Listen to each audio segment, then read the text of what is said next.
Bueno, muy bien, ¿eh? Y arrancó la campaña en camino hacia el 22 de octubre, por supuesto, y vamos a hablar de diferentes temas de actualidad con dos candidatas que están aquí ya con nosotros. Claro que sí, acá están con nosotros Gisela Marciota, candidata a diputada nacional por la Ciudad Autónoma de Buenos Aires, por Unidad Porteña, y además Florencia Arieto, candidata a diputada nacional por la capital, por un país. Bienvenidas. Bienvenidas ambas. Gracias. ¿Todo bien? ¿Con ganas de arrancar nuevamente la campaña? Sí. ¿Sí? Claro. Hay que ponerle mucho el cuerpo, Sí, ¿no? Somos soldados, Sí, sí, claro, aparte sí. las dos tenemos hijos, hijas, yo en mi Claro, caso por y el eso, varón, es pero difícil chiquito, es muy siendo difícil. mamá y repartirse, Mujeres, ¿no? mujeres, Sí. mujeres. ¿no? Fue el costo más alto de la Mujeres. campaña ese para mí. Y sí, lo La que pasa, ausencia sí. que tenés, o sea, durante Claro. un tiempo que tiene y requiere de tu presencia permanentemente, la verdad que fue como... Es muy difícil. Sí. Igual yo tengo Pero- un marido, lo tengo que decir, Federico, mi compañero, Y le que siempre pone- lo digo porque la verdad que alma, corazón y vida le pone también, Claro. porque yo tengo una nenita, la más chiquita tiene 1 año y 11 meses, Claro. o sea que todavía Muy- toma teta, digamos, Claro, estamos en un tema... muy chiquito. Sí, y 4 lo más grande, Sol, Perfecto. Sol y Paz. No, sí. no puedo dejar de preguntarte, vos estás muy vinculada a Independiente, lo has estado, por el caso Zárate, que de alguna manera también impacta sobre esa institución. Hoy, bueno, hubo una sentencia, estás al tanto. Quería preguntarte, bueno, ¿cómo viste, digamos, si seguiste el caso, cómo viste la sentencia de hoy, cómo avisorás vos, habiendo conocido de cerca el mundo del fútbol, el futuro del jugador? Mira, lo que pasó con Zárate, yo ya me había ido, yo me fui en diciembre del 2012 y eso fue en 2014 creo, pero en algún momento los papás de la nena, de la chica, se contactaron conmigo, nos tomamos un café y la verdad que en lo personal tengo que decir lo que dije, yo fui citada como testigo por el particular damnificado, digamos, por la querella, que es, el particular damnificado es la figura Bien. de querella en la Claro. provincia, para que todos sepamos de lo que hablamos. En lo personal yo le creo a la chica. Digamos, yo no tenía pruebas más que mi percepción de que una situación así no se sostiene en términos de denuncia falaz. Y por otro lado, también decir que yo, cuando yo estaba en Independiente, Zárate como Benítez tenía algunos partidos de primera, estaban en la Piponeta, que era la reserva del equipo de primera. Sí. Con el que yo me manejaba bastante, porque en general la reserva jugaba antes que el partido de primera, por lo tanto yo cuando íbamos de visitante acompañaba para ver la situación del estadio y demás cuando íbamos de visitante, o cuando jugaban en el Libertadores siempre abríamos la cancha muy temprano para armar los operativos, y siempre tenía contacto y la verdad que no tuve información, o por lo menos no tuve ninguna noticia de este tipo de comportamientos. Quizás tampoco tenía por qué saberlo, pero no había ningún trascendido tampoco respecto a decir, mirá, el Radio Ningún Pasillo antecedente decía. claro. Entonces, pero sí lo que digo es que me parece que la denuncia tiene sustento, me parece que se estila mucho esta idea de que se supone que la violación es solamente tener todo lastimado a las genitales y habiendo gritado y pateado, y la verdad que cada caso es un mundo y cada reacción ante una situación Claro. tan desesperante es diferente, y cada violador es diferente o abusador es diferente, y matrimonios, digamos, maridos pueden ser violadores. Lo que pasa que es un camino que hay que desandar en términos culturales, más en el fútbol, que es la mafia corporizada. El fútbol, te imaginas que todo lo ilegal que tenemos de historia política en la Argentina está potenciado por 1000 en el fútbol, incluyendo plata negra del narcotráfico sin control, invirtiendo en clubes y que nadie pregunta por qué las canchas están más lindas y de dónde está el origen de los fondos, plata negra de lavado de activos por pases de jugadores, delincuencia barra brava financiada por lo más alto de los dirigentes y del poder. Entonces, en esos términos, el abuso sexual, la idea de que los tipos tienen posesión sobre El los machismo, cuerpos de las claro. mujeres, el machismo, digamos, toda esa idea de exteriorización del poder en términos totales, ¿no? Sí. De que no hay límites, no hay ley, no hay nada. Lo único que tiene que entrar la pelota y no importa qué costo. Y también entiendo que esa cultura se instala y culpabilizar el silencio del hincha genuino tampoco sirve, sino que hay que incluir al hincha genuino en esa batalla. Pero Claro. digo, la delincuencia barra brava es un puntito, el código de omertá es otro puntito. Allá lo veo, Marcelo Gatman, que quiero agradecerte por esa crónica que escribiste en algún momento, que fue muy emocionante, y aparte creo que vos y Gonzalo Bonadeo fueron los únicos 2 periodistas que realmente, por lo menos, se jugaron por el intento. Así que te lo agradezco de corazón, Marcelo. Aprovecho, está allá atrás, por ahí no lo ve la cámara, Claro, pero está ahí allá está, atrás, ahí de lo está- ahí corazón. lo están Fue muy ponchando, emocionante, sí. te agradezco.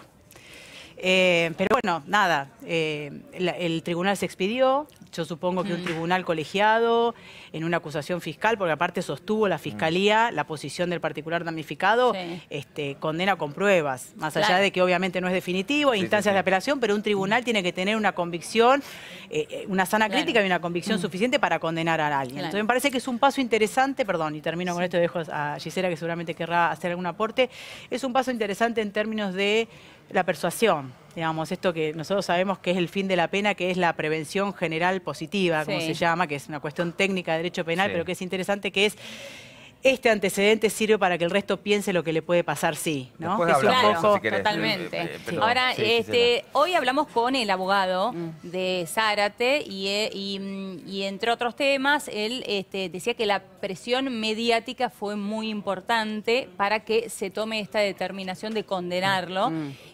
A Zárate, que por supuesto él dice que la relación fue consentida y lo considera inocente, ¿no? Yo lo que quiero rescatar sobre todo, en realidad, es el valor, la valentía enorme de Juliana, porque ella estuvo 3 años, estuvo prácticamente encerrada en su casa, viviendo un tormento por lo que le había pasado. Hay muchísimos casos como el de Juliana que no se judicializan porque en realidad la primera sospecha siempre, lamentablemente, es sobre la víctima. Sobre la víctima, Entonces a mí me parece que el ejemplo mayor de todo esto que pasó es el de Juliana, como ejemplo para darle valentía y coraje a otras mujeres para que vayan adelante y lleguen hasta las últimas consecuencias, porque de hecho, por supuesto, en el camino de estos últimos 3 años siempre quisieron arreglar todo para que no lleguen a juicio. Totalmente. Y ella se la bancó firme para llegar a esta instancia, que por supuesto para mí es insuficiente, para mí la condena es poco, o sea, son 6 años. Es casi la mínima, 6 años y medio. Por eso, 6 años y medio, ellos habían pedido creo que 12 o 13 años, 12 años, con lo cual me parece que no llega a ser para mí ejemplificador la condena que se le dio. No es para mí no es suficiente, sí es un ejemplo lo que hizo ella y cómo llegó a esta instancia, y encima que todavía está en libertad me parece aberrante, me parece que un violador tiene que estar preso. Sin entrar en discusión con eso, porque efectivamente coincido con eso, y esta idea de un fallo ejemplificador, quería preguntar, y esto que vos decías, bueno, esta teoría de prevención general de la pena, quería preguntarte si no corremos muchas veces, digamos, ¿qué hacemos efectivamente con un caso como este cuando efectivamente se espera un segundo fallo? Discutíamos antes, ¿no? ¿Qué hace el club? Sí, porque efectivamente hay que esperar el segundo fallo para que la condena quede firme. Si el jugador, digamos... De hecho, él estaba concentrando, bueno, y justamente hace un rato nada más contamos que lo desafectaron de la concentración. Mientras esto llega, la segunda instancia llega, que hay que ver cómo llega, efectivamente, si hay una segunda confirma instancia. o no confirma, pero quiero decir si confirma o no confirma, porque puede estar la posibilidad de que revoque. Sería raro, pero puede pasar. Puede pasar. ¿Qué se hace con él? Digamos, ¿qué hace un club? ¿Lo tiene que desafectar? ¿Se lo deja al costado? ¿Tiene que participar? No, el club tiene que hacer lo que le parece que está bien, digamos. Es desde lo ético. La decisión que toman, la toman Obvio. porque hay una condena. Ahora, en términos constitucionales y haciendo honor al Estado de Derecho, porque como decía Gandhi, digamos, justicia es hacerle justicia a la parte contraria. Pues si yo quiero que a mí solamente me vaya bien y al otro aniquilarle los derechos por más que sea contrario, no estamos siendo ni democráticos ni republicanos. Pero digamos, la doble instancia judicial es un derecho que tenemos todos los argentinos, entonces eso tiene derecho Zárate. Eso está claro, pero desde lo ético, como decía bueno, pero eso es una decisión muy personal. No, pero hablando de los clubes y el conocimiento que vos también tenés con respecto a los clubes y el rol que cumple el fútbol en la sociedad argentina, digo, sería muy importante que el club o la Asociación de Fútbol Argentina tome una posición frente a esto y que haga pública esta posición, porque son muchos los chicos que miran y que van al Club Temperley en este caso, La duda es o si que no se miran a un condena jugador antes, como ¿no? un De que ídolo, ¿no? efectivamente esté la segunda. Sí, a ver, instancia. en términos constitucionales, el club podría mantenerlo hasta que esté la sentencia firme. No, pero yo insisto en términos éticos más que constitucionales. Bueno, pero si vos tenés la delincuencia barra brava con armas en un estadio y plata negra sin control manejando, no sé cuál es la ética del fútbol, digamos. Podemos hacer bandera con esto, que está muy bien y aparte no resta, sino que suma, porque aparte más allá del análisis... tener un violador en el plantel, digo, la verdad... Y sí, bueno, claro.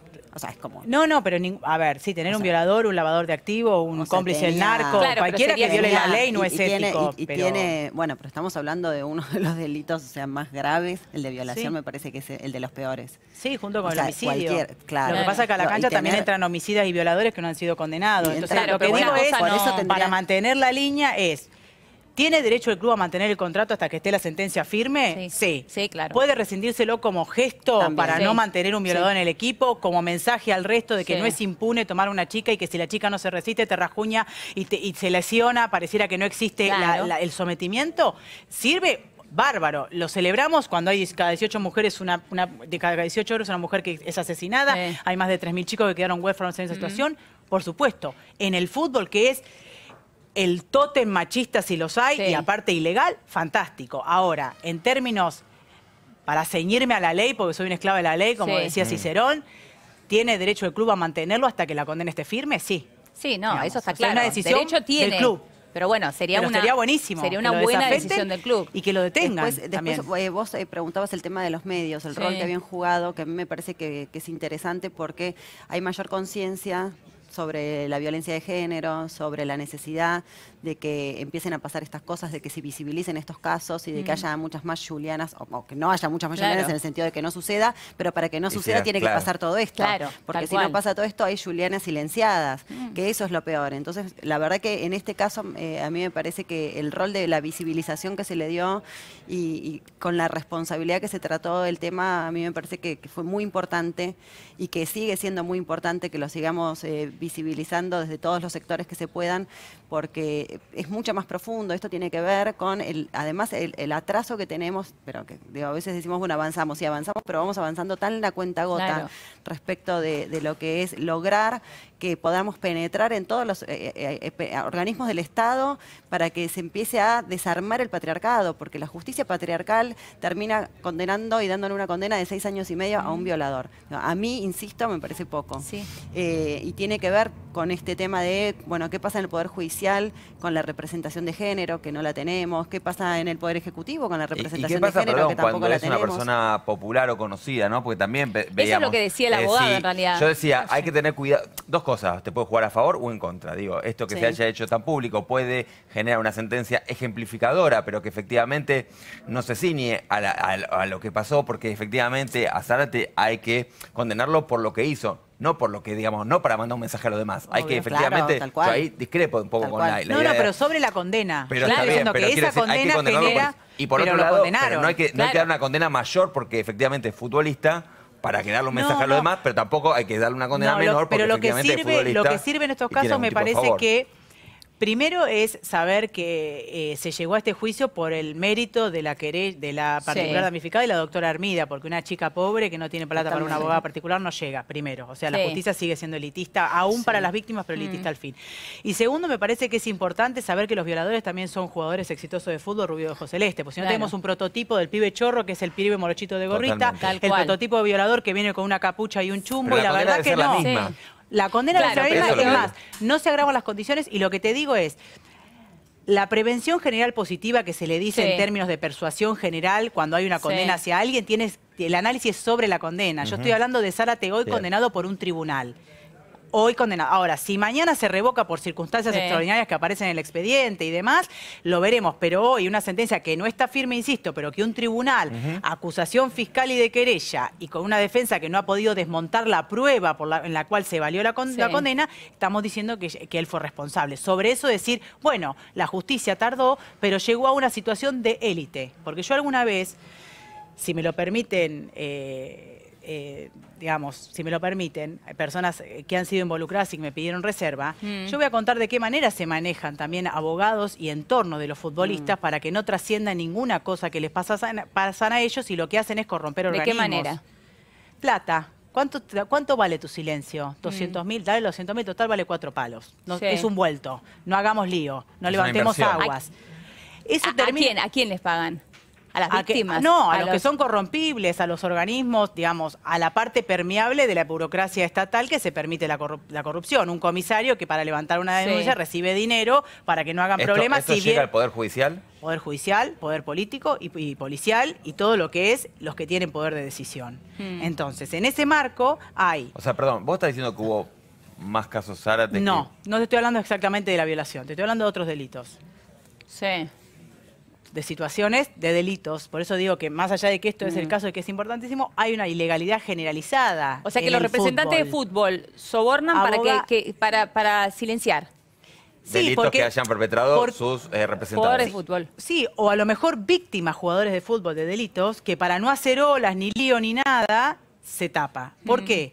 Porque si trasciende, empiezan a poner el foco, este jugador es conflictivo, es como que funciona con una centrífuga, ¿viste? Es decir, no, por más que sea un crack, sacalo.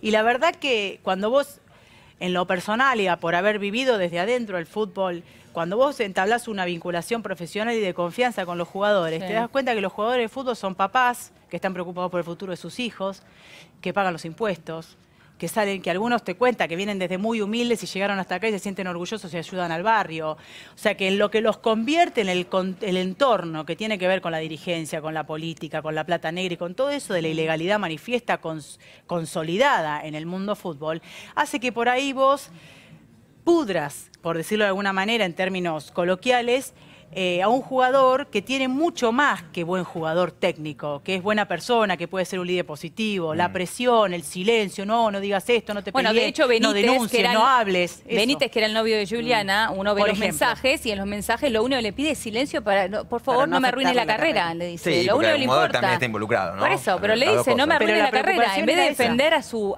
novia, no me arruines la carrera. La preocupación de la mayoría de quienes están interesados en el fútbol y por eso yo rescato, no a todos, pero en su mayoría, el jugador que es un trabajador del fútbol, ¿no? Que, digamos, a la persona por fuera del entorno, cuando hablas con el jugador por fuera del entorno, te encontrás con esa persona que va a buscar al nene al jardín y que está preocupado porque la barra lo apretó en la puerta del jardín del nene y no puede denunciar porque vienen y te dicen, no denuncié porque si no te metes en líos con la barra, entonces no sabe qué hacer, entonces se calla y cede hasta que busca irse para evitar el conflicto. Entonces digo, la fuga de capital futbolístico argentino tiene mucho que ver con su inseguridad y con que los jugadores están representados por un sindicato que lo único que le defiende son los intereses patrimoniales porque se lleva un pedazo, pero no la persona, lo que hay detrás y lo que sufren. Clarísimo. Entonces digo, está claro. En ese mundo de ilegalidad, esto es un loto, ¿no? La flor de loto que emerge para poner luz, ¿no? Está bien. Y es importante en un delito tan grave y tan irreversible como es una violación. Ahora vamos a cambiar de tema, vamos a hablar, tenemos que hacer una breve pausa, pero vamos a hablar de los colegios tomados, de la toma de colegios y esta reforma educativa que se viene. Pequeña pausa y ya venimos. Dale.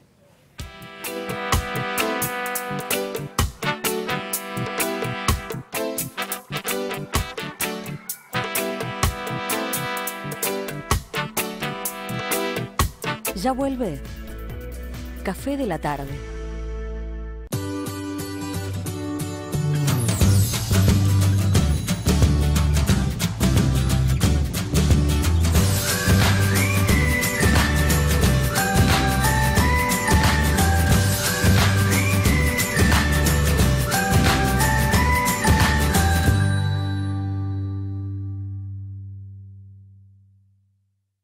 Anímate a vivir eso que tanto querés. Pedí un préstamo 7x6 de BBVA Francés. Sácalo hoy a 7 años y paga solo 6. Concreta tus proyectos de la manera más fácil. Conoce más en bbvafrancés.com.ar. BBVA Francés.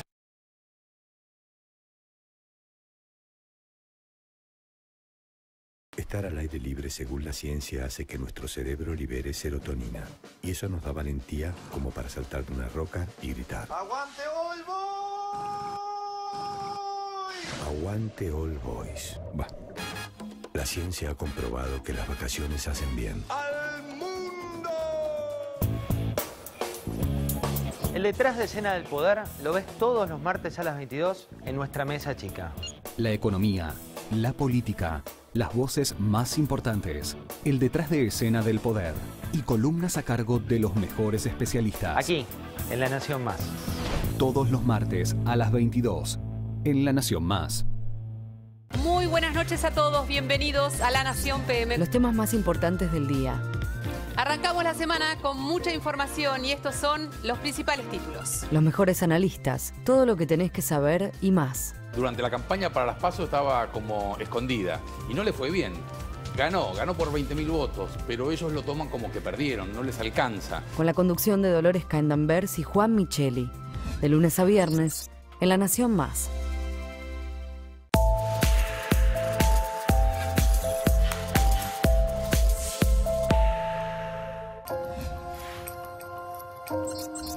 Vivimos rodeados de historias, de anécdotas, de experiencias, Toda nuestra vida está hecha de momentos, algunos alegres, otros no tanto, y muchos de esos momentos los transitamos con el apoyo o la alegría o la confianza de nuestros padres o de nuestros hijos. Siempre estamos de uno u otro lado. Hoy los invito a ver historias de abrazos, de ausencias, de reencuentros, fotos, pasado, presente. Hoy los invito a ver historias de padres e hijos. Sigue Café de la Tarde.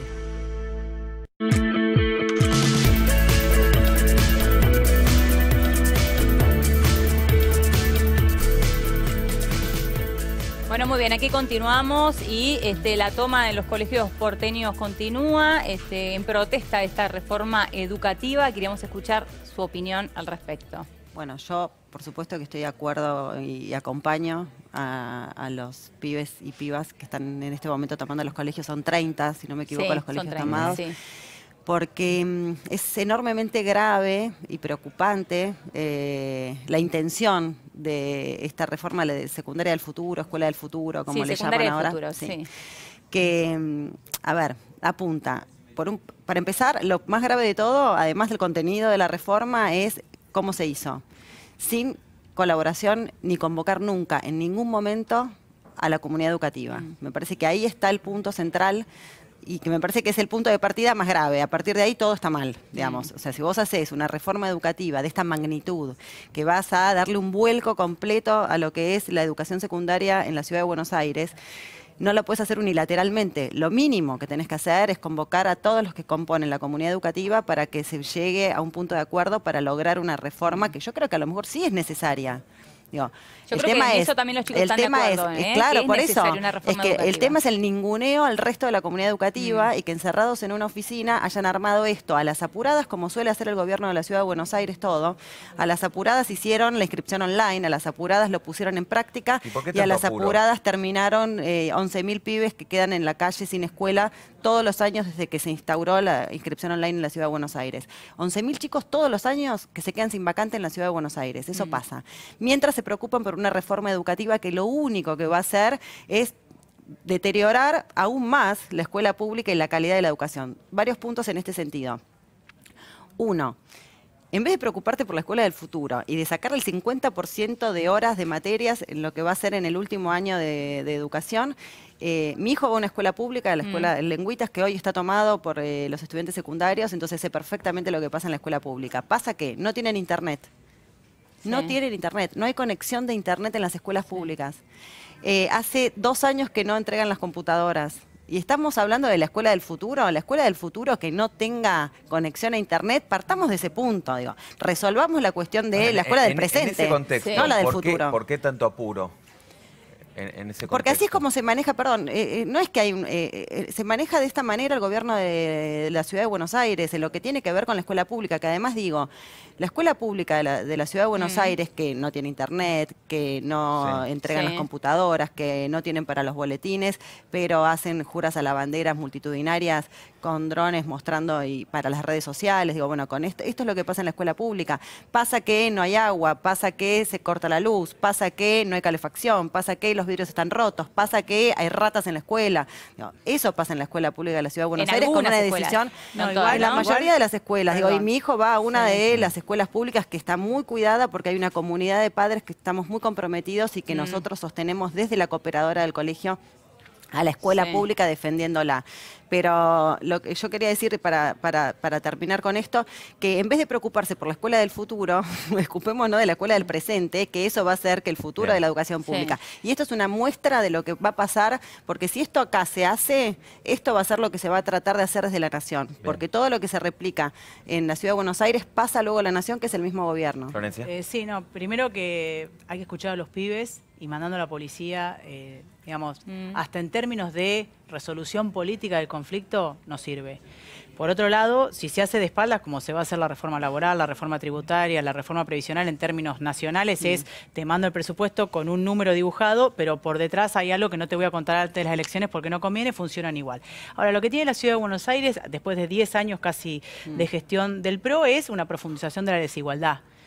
Gisela hablaba de Lengüitas, que dentro de todo y dentro de las escuelas públicas, con todas las limitaciones que tienen en comparación con las privadas, es una élite. Si vos vas a la escuela de la calle Montiel, que es el límite entre Lugano y Mataderos, en la avenida Eva Perón, en donde van un montón de pibes, en donde hay un montón de problemas de alimentación, de violencia, de tuberculosis, de chagas, en donde no hay cloacas, como en la Ciudad de Buenos Aires. Entonces lo que digo es, esa educación es aún peor que la de la escuela pública de Lengüitas. Por lo tanto, acá hay una política que, digamos, ganó las elecciones. La infraestructura, todo. todo. ¿Por qué creen Ahora que es fue peor. también las elecciones entonces? Porque no hay oposición. O por lo menos una Pero ustedes posición. son justamente la oposición. Nosotros somos un partido nuevo que venimos a hacer pie, digamos. Sí. La idea es recuperar esa oposición en donde se haga valer 2 votos en la legislatura, 4 votos, 5 votos, y decir no, porque si no... Fue tremendo el apoyo que tuvo Elisa Carrió. Más allá de que ustedes no estén, quizás hay otros partidos, la gente podría haber votado en contra. No, bueno, pero la dispersión, yo creo que la dispersión del voto opositor también, me parece que nosotros como partido político no hemos podido convocar al votante de Filmus, que tenemos la misma identidad peronista, por lo menos ese peronismo que no lo votó, en lo personal como autocrítica. Entonces, la dispersión de la oposición, que pasa en términos nacionales lo mismo, pero promueve esto. A ver, Lilita sacó 50%, pero hay un 50% que no lo votó. Lo que digo es, el PRO es un partido de 40% consolidado. Bien, pero es mucho el 50%. Es un montonazo, lo que te digo es, pero no es el total. Si el otro 50 estuviera cohesionado, por lo menos, no en términos de amontonarnos como oposición, pero sí tener 3 puntos de decir en la ciudad, estos 3 puntos nosotros vamos a fondo todos juntos como oposición, es 50 y 50. A eso es lo que voy. ¿Y eso lo ves factible en la Ciudad de Buenos Aires? Bueno, uno va a trabajar por eso en lo personal y en nuestro partido, porque la dispersión de la oposición genera la funcionalidad o la consolidación de esta minoría. A ver, los 10 puntos los suma por la coyuntura Carrió, pero el PRO tiene 40 consolidados más o menos en la ciudad. Y tienen a nivel nacional, por más que ellos nos vendan que ganaron las elecciones, está bien porque es su táctica. No se critica la táctica del partido de gobierno, pero en términos generales, nacionalizando lo que quieran, sacaron 36. O sea, para terminar la mayoría del pueblo argentino no los votó. Ahora, la división del voto opositor de la mayoría del pueblo argentino genera que se afiance el PRO. Lo único que quiero decir es que lo que pasa en la Ciudad de Buenos Aires es que hay un blindaje mediático enorme con el gobierno de la Ciudad de Buenos Aires y es